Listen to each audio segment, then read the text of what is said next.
Hello friends, and welcome to Adventures in Pixieland.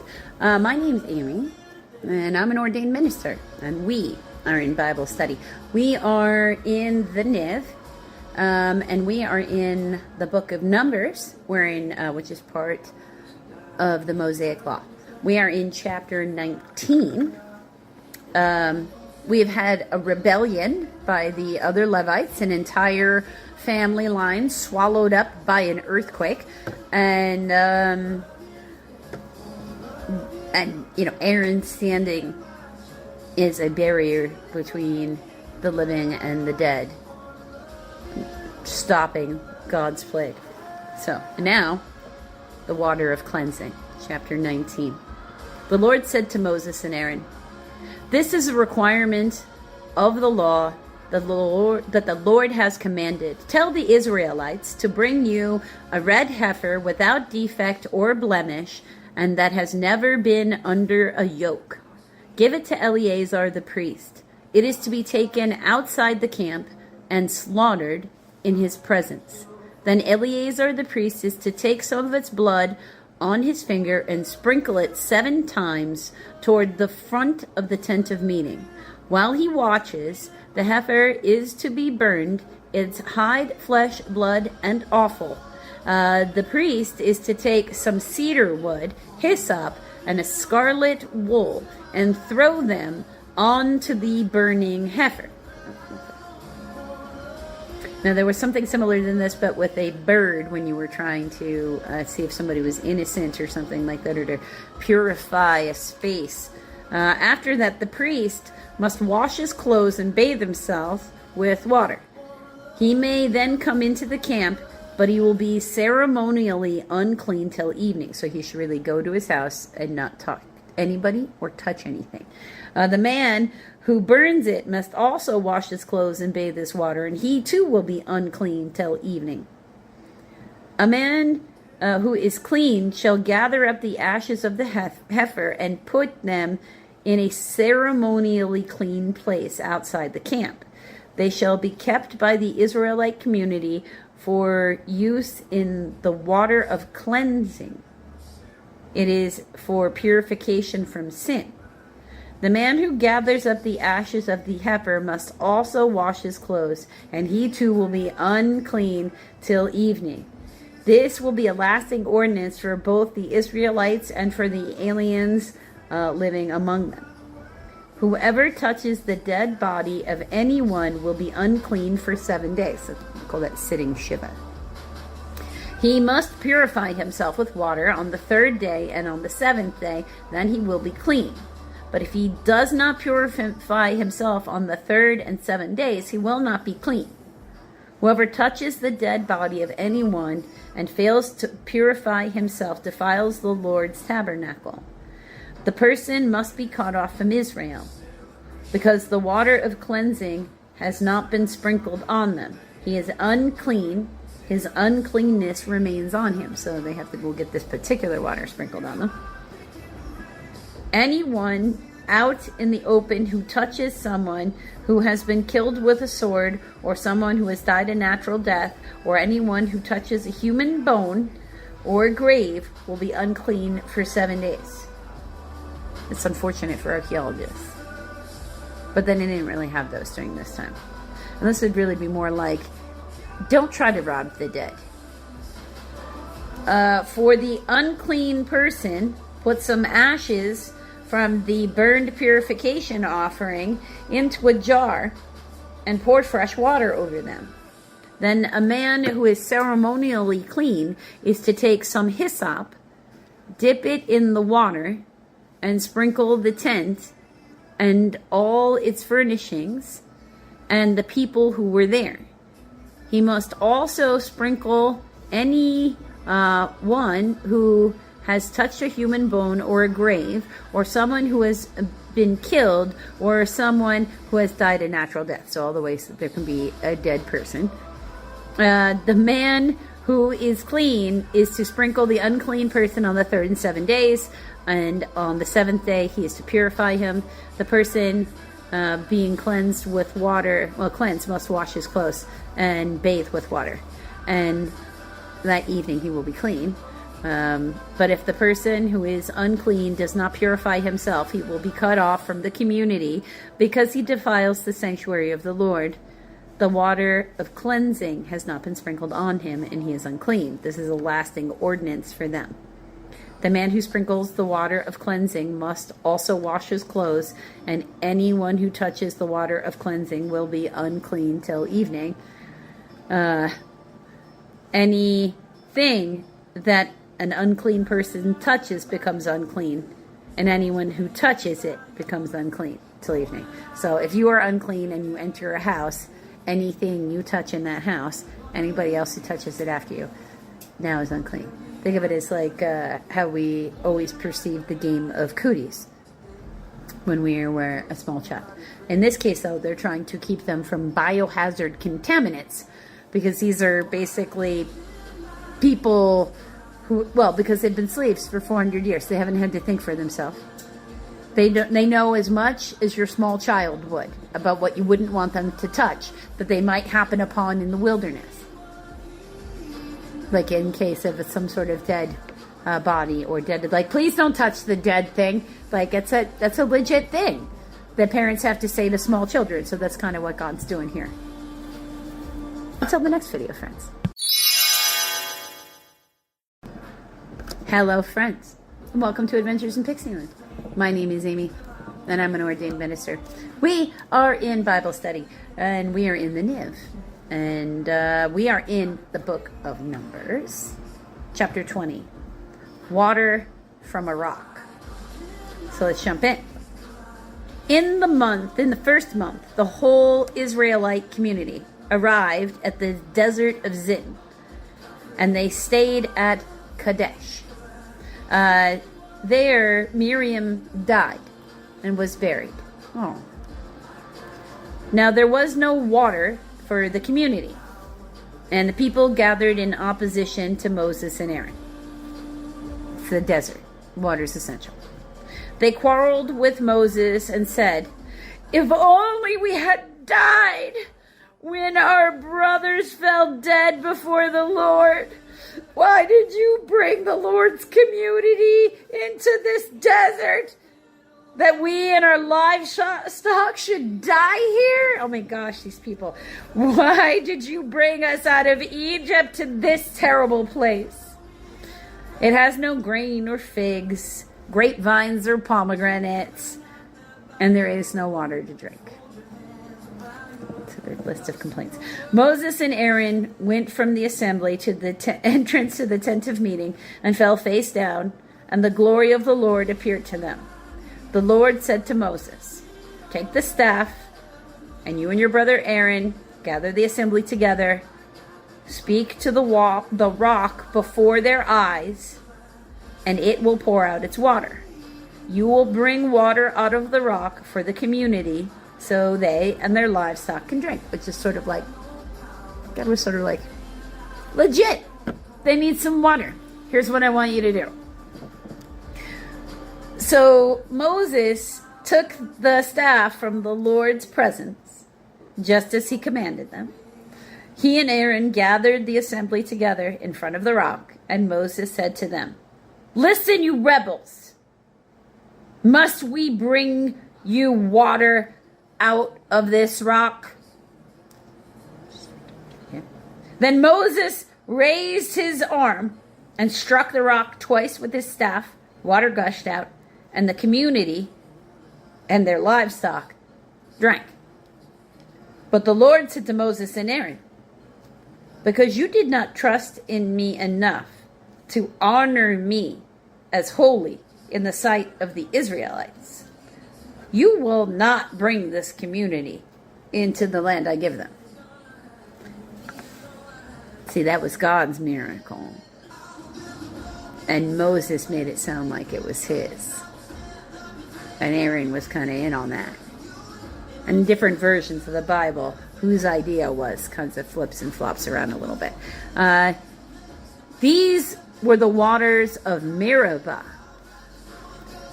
Meribah means quarreling, where the Israelites quarreled with the Lord, and where he showed himself holy among them. Edom denies Israel passage. Now, remember, Edomites are descendants of Esau, that is Jacob's brother. So, I mean, hundreds of, almost... Because remember, they've been enslaved for 400 years. And Jacob was an old man at the time of his death. So, I mean, you're talking about almost, it's not quite 1,000 years between. But close.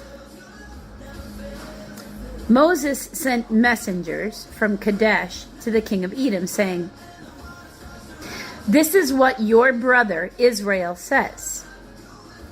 You know about all the hardships that have come upon us. Our forefathers went down into Egypt, and we lived there many years. The Egyptians mistreated us and our fathers, but we cried out to the Lord. He heard our cry and sent an angel and brought us out of Egypt. Now we are here at Kadesh, a town at the edge of your territory. Please let us pass through your country. We will not go through any field or vineyard or drink water from any well. We will travel along the king's highway and not turn right or to the left until we have passed through your territory." But Edom answered, "You may not pass through here. If you try, we will march out and attack you with the swords." The Israelites replied, "We will go along the main road, and if we or our livestock drink any of your water, we will pay for it. We only want to pass through on foot, nothing else." Now remember, this is a very big assembly. We're talking about like 1 million people easy. Because in soldiers, they have 600,000. And that's without the any of the wives, the children. That's, only people over a certain age. I mean, so easy 1 million people. But Edom replied, "You may not pass through here. If you try, we will march out and attack you with the swords." The Israelites replied, "We will go along the main road, and if we or our livestock drink any of your water, we will pay for it. We only want to pass through here on foot, nothing else." Again, they replied, "You may not pass through." Then Edom came out against them with a large and powerful army. Since Edom refused to let them go through their territory, Israel turned away from them. So they weren't going to try to conquer them. They were going the other way. The death of Aaron. The whole Israelite community set out from Kadesh and came to Mount Hor. At Mount Hor, near the border of Edom, the Lord said to Moses and Aaron, "Aaron will be gathered to his people. He will not enter the land I give the Israelites, because both of you rebelled against my command at the waters of Meribah. Get Aaron and his son Eleazar and take them up Mount Hor.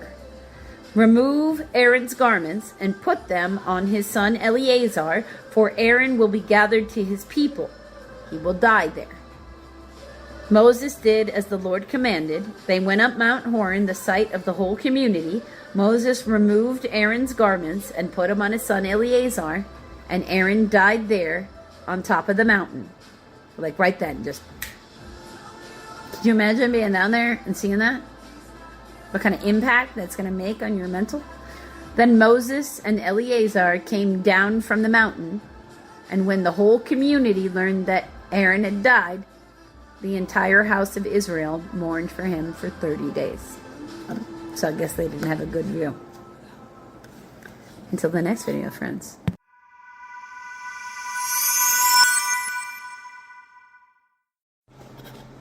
Hello, friends, and welcome to Adventures in Pixieland. We are in Bible study. We are in the Niv. We are going to, I don't know, people have a problem with the Niv, but it's just the first one. We're going to read the Old Testament and the Psalms next year. And then at the beginning of 2026, we're just going to do a whole different Bible. And I don't know that we're going to break it up the same way. There's other ways to do it, but it does mean more videos for me every day. So we'll see what my schedule will allow, right? Because I have to do this based upon what my schedule will allow. Because remember, this is not what I do for a living. I have to go do a job that I get paid for. This is what I do for joy. So we are in the book of Mark, and we are in chapter 16, and we are doing verses 1 through 20. So let's get started. The resurrection, chapter 16, verse 1.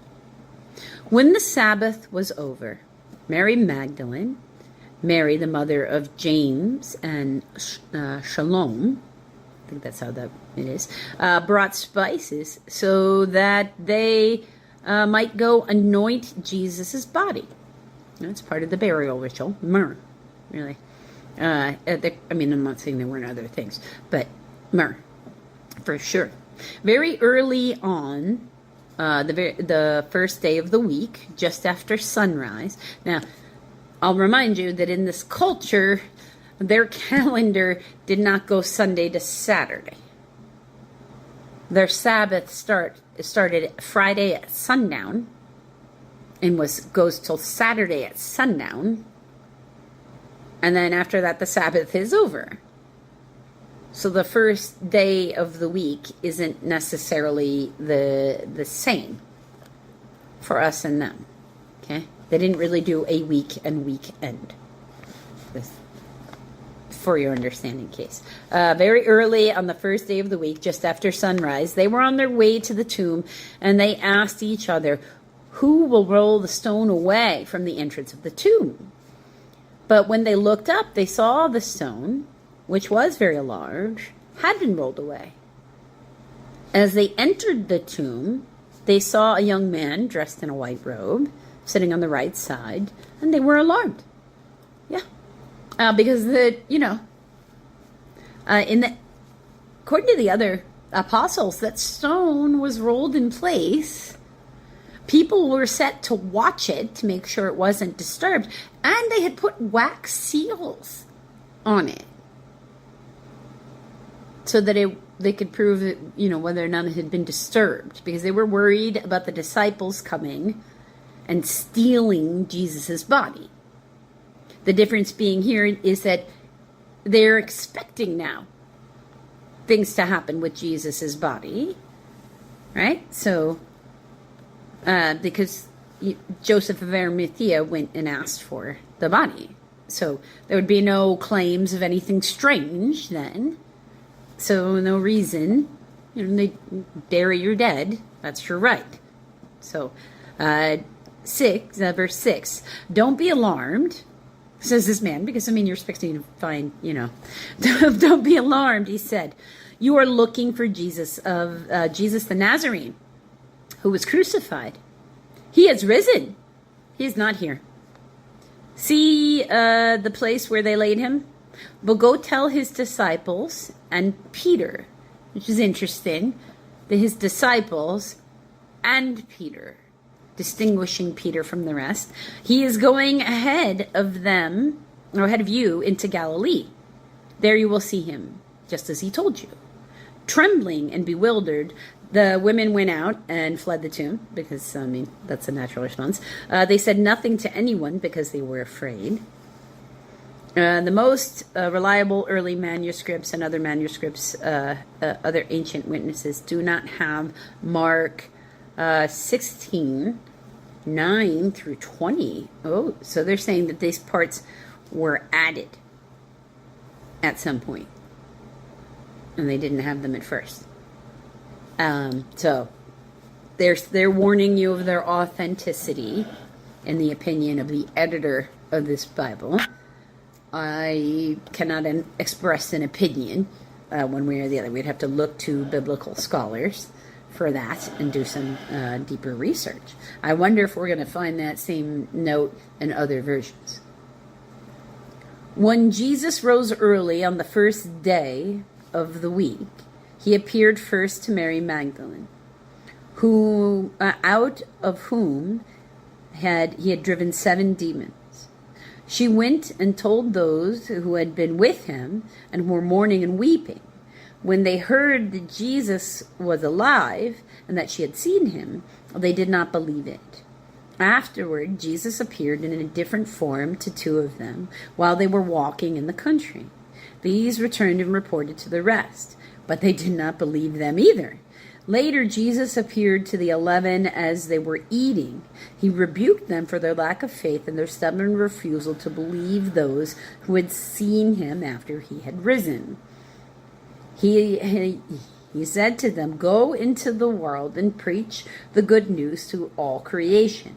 Whoever believes and is baptized will be saved. Whoever does not believe will be condemned. And these signs will be accomplished, will accompany those who believe. In my name they will drive out demons. They will speak in new tongues. They will pick up snakes with their hands." That's pretty strange. And they will, when they drink deadly poison, it will not hurt them at all. They will place their hands on sick people and they will get well. Okay, so those middle two. All right, so I will agree there is a way to approach any creature in existence and have a peaceable interaction with them if everybody is in a state of calm. I'm not going to really talk about like snake charming specifically. There are particular Christian religions that do, the snake handling and all that, and I'm just like a no thank you. I have the opportunity in the wonderful environment I live in to encounter snakes at random. And I have, after living here for 15 years, developed enough to be able to go poisonous, not poisonous. So, poisonous, not poisonous. Now, I've been blessed to not have them come into my yard, because when you do that, if you don't want them in your yard, then you would need to remove them. And I occasionally do have, as I will have tonight, the beautiful opportunity to, at random, play puppy grandparent and get to pet sit, because my house came with a doggy door. So I can't keep snakes in my yard, and I'm going to say no thank you to that. And drinking deadly poison. I do not recommend that you test that. That is a thumbs down. I don't know why anybody wants to think that they can drink deadly poison. And all things are possible through Christ. He will protect you in all moments. But let's not try. Right? Because that is called faith in the moment when you are actually in danger of being poisoned. That's one thing. But intentionally trying to poison yourself to see if you can, or if you want to test God, that's arrogance and ego. We don't really go around testing God. We ask for what we want, for what we need. We pray for him to give us the strength to get through certain trials and to give us the solutions we need to get through those trials successfully. But, we don't stomp our feet and demand he prove things to us, because then he gets cranky and the tests get harder. So, but thumbs down. We don't do that. Don't drink deadly poison. Verse 19. After the Lord Jesus had spoken to them, he had taken up into heaven. He was taken up into heaven, and he sat at the right hand of God. Then the disciples went out and preached everywhere, and the Lord worked with them and confirmed his word by the signs that accompanied it. So, yes, Jesus protects us.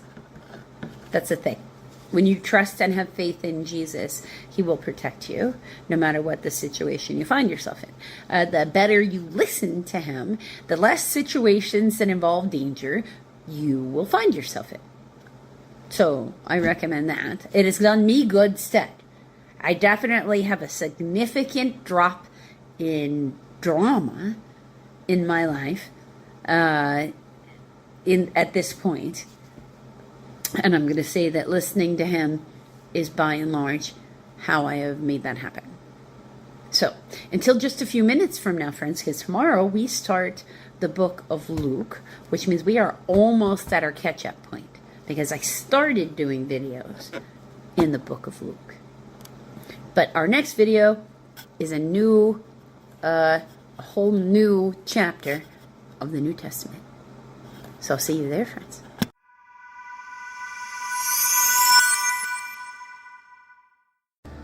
Hello, friends, and welcome to Adventures in Pixieland. My name's Amy. I'm an ordained minister, and we are in Bible study. In this video, we are in Psalms, Book 2, Psalm 56. Yes, Psalm 56, verses 1 through 13. So, for the director of music, to the tune of A Dove on Distant Oaks of David, Mitkan. When the Philistines had seized him in Gath. Be merciful to me, O God, for men hotly pursue me. All day long they press their attack. My slanderers pursue me all day long. Many are attacking me in their pride. When I am afraid, I will trust in you. In God, whose word I praise, in God I trust, I will not be afraid. What can a mortal man do to me? All day long they twist my words. They are always plotting to harm me. They conspire, they lurk, they watch my steps, eager to take my life. On no account let them escape. In your anger, O God, bring down the nations. Record my lament. List my tears on your scroll. Are they not in your record?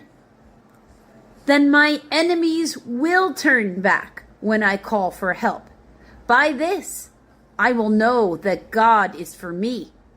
In God, whose word I praise, in the Lord, whose word I praise, in God I trust, I will not be afraid.